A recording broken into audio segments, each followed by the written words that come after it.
So ఈ వీడియోలో నేను చెప్పదలుచుకుంది ప్రభుత్వాలు, రాజకీయాలు, పార్టీలు ఏవైనా కానీ జూనియర్ ఎన్టీఆర్కి సంబంధించిన వార్ 2 సినిమాని నేను ఇక్కడ ఆడనివ్వను.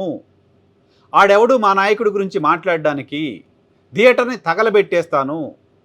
ఇంకా వాడి అమ్మ, అక్క అంటూ ఏదో మాట్లాడుతూ వచ్చిన సదరు ఎమ్మెల్యే వ్యాఖ్యలకు సినిమా ఇండస్ట్రీ కనీసం స్పందించకపోతే ఎలా? సినిమా ఇండస్ట్రీకి సంబంధించిన ప్రముఖులెవరు జూనియర్ ఎన్టీఆర్కి సంఘీభావంగా, అండగా ఒక ట్వీట్ కూడా చేయలేని పరిస్థితిలో ఎందుకున్నారు? ఎందుకు భయపడుతున్నారు? ఇది కేవలం సినిమాకి సంబంధించిన అంశమే కదా. ఓ వ్యక్తి పైన కోపం ఉంటే, ఓ వ్యక్తి ఏదో మాట్లాడితే ఆ మాటల పట్ల కోపం వస్తే ఆయన సినిమాలు ఆడనివ్వరా? ఓ నియోజకవర్గంలో సినిమా నడవాలంటే ఎమ్మెల్యే పర్మిషన్ కావాలా? ఎమ్మెల్యేలు సామంత రాజులా?